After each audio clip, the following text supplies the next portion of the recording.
wabarakatuh. Perkenalkan, saya Nazwa Putri Hermawan dan rekan saya Caira Atira Hulwa. Pada kesempatan kali ini, kami akan menjelaskan buku yang berjudul A Biopsychosocial Spiritual Assessment Guide for Health and Social Work. Buku ini membahas panduan penilaian biopsikososial, spiritual untuk kesehatan dan untuk pekerja sosial. Panduan penilaian BPSS bertujuan untuk memberikan arahan dan bimbingan kepada para pekerja sosial medis atau yang disebut PSM di lingkungan pelayanan kesehatan, terutama di sektor perawatan jangka menengah dan jangka panjang atau yang disingkat PJMP.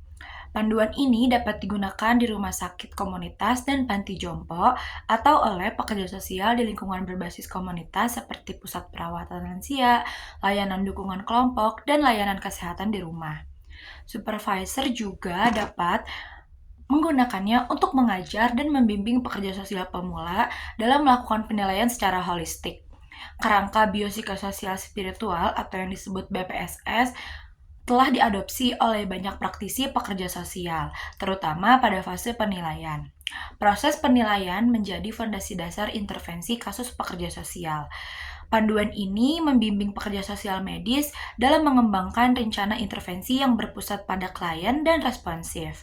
Namun, BPSS secara holistik dan terintegrasi dapat menjadi tantangan tersendiri.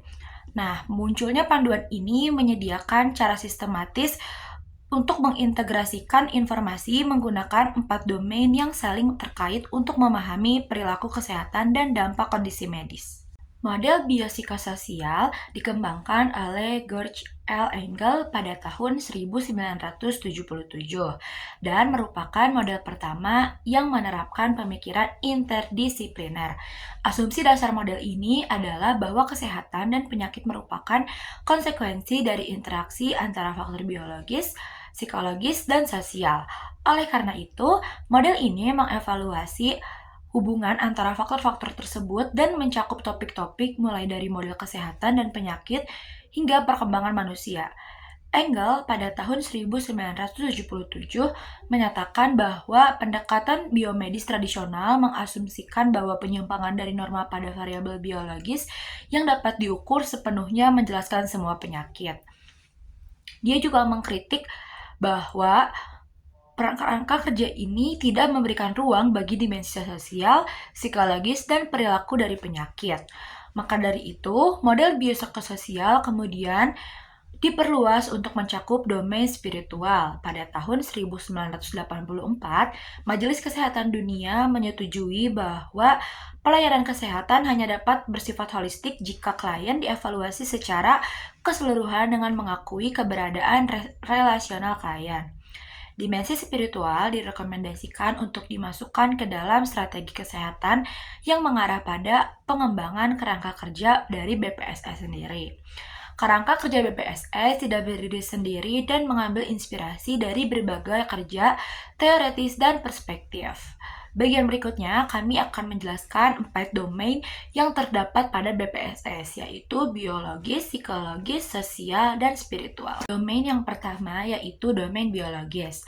Roland pada tahun 1987 mengonseptualisasikan bahwa penyakit individu dapat berinteraksi dengan siklus hidup keluarga dan individu serta tugas-tugas perkembangan psikososial mereka.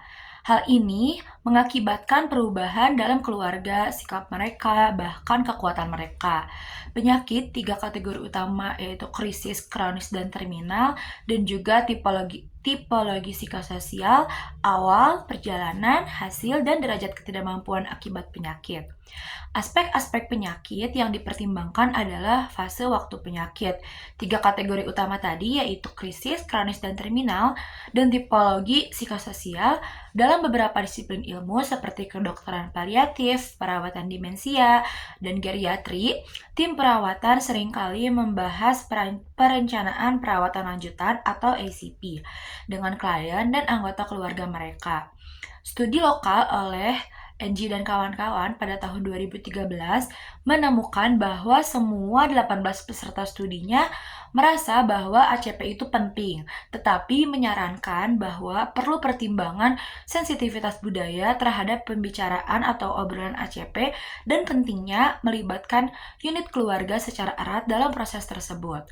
Karena masih ada keraguan untuk berbicara secara terbuka tentang isu-isu seputar perawatan, akhir hayat, akibat tabu budaya, dan ketabuan atau ketakutan bahwa hal itu akan menghancurkan harapan. COP merekomendasikan agar diskusi ACP dilakukan dengan kelompok penggunaan layanan yang sesuai dengan keluarganya. Domain selanjutnya yaitu domain psikologis. Rokesh pada tahun 2019 merangkum beberapa studi yang menghubungkan aspek psikologis dengan kesehatan. Ia mengutip dari Boehm pada tahun 2016 dan Herzfeld 2013 juga David 2004 bahwa semua dari mereka menyoroti bahwa pengalaman subjektif dan keadaan emosional seseorang dapat memengaruhi kesehatan fisiknya secara positif ataupun negatif. Boehm menyatakan bahwa merasa puas dengan hidup dan sering mengalami emosi positif dapat melindungi dari konsekuensi kesehatan yang diakibatkan seperti stres, memberikan pengaruh langsung pada sistem tubuh dan memotivasi perilaku sehat. Lalu Browning pada tahun 2012 menunjukkan bahwa paparan stres yang berkepanjangan dapat mengubah proses fisiologis dalam tubuh yang menyebabkan disregulasi fisiologis, memperburuk perilaku gaya hidup tidak sehat, dan juga berkontribusi pada kondisi kesehatan yang morbid. Bahkan, kepribadian atau karakteristik pribadi dapat memengaruhi kesehatan mental, fisik, dan juga kesejahteraan seseorang. Lalu, Rokesh mendukung hal ini dengan literatur terkait hubungan kesejahteraan antara masing-masing dimensi model 5 faktor, yaitu ekstroversi, keramahan, kesadaran, neotirisme, dan keterbukaan terhadap pengalaman yang dikemukakan oleh Kara Demes pada tahun 2014. Kemudian, kesadaran telah menjadi faktor pelindung dan terhadap pengalaman. Kesadaran telah menjadi faktor pelindung terhadap stres dan perilaku tidak sehat.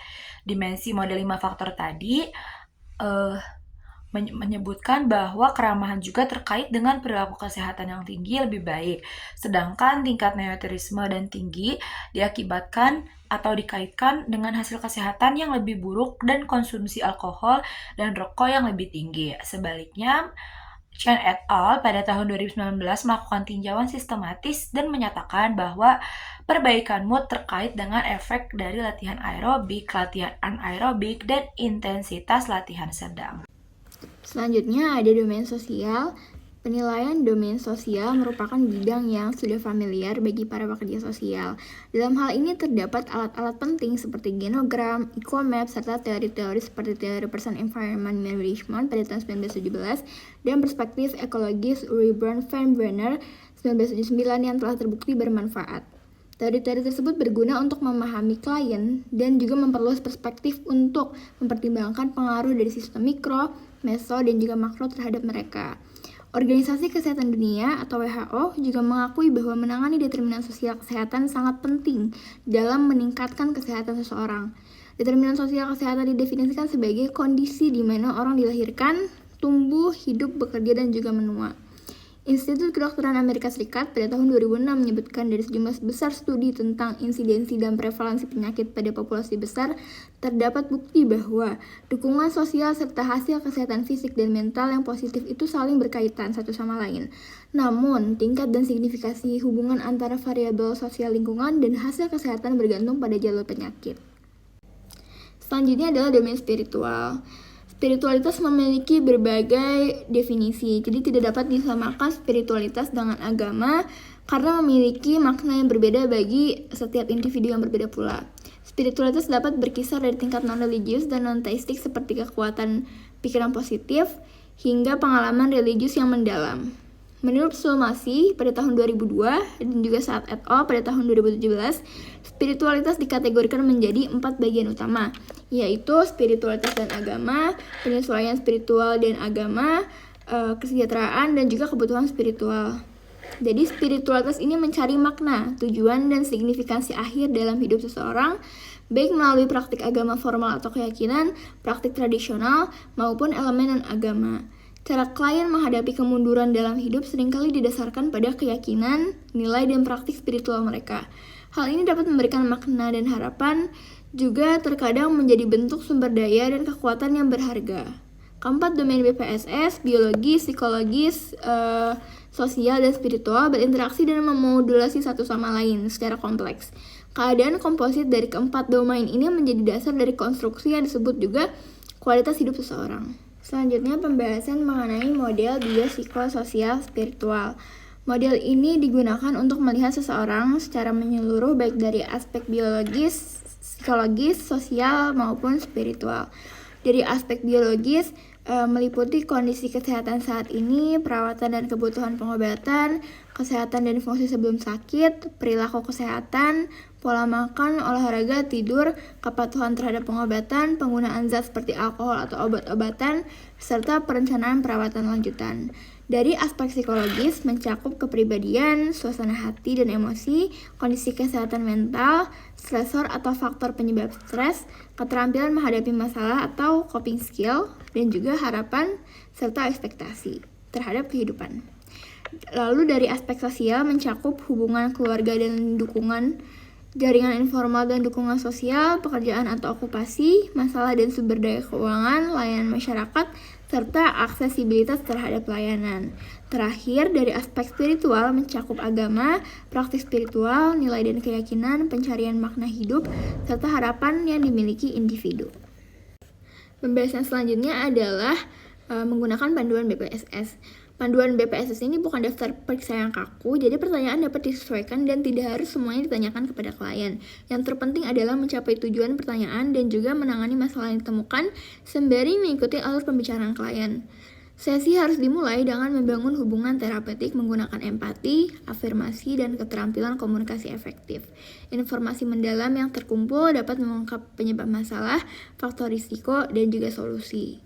Pekerja sosial juga dapat mengklarifikasi kesalahpahaman, mendorong kesadaran diri, membahas nilai dan emosi klien, serta mengembangkan rencana tindakan.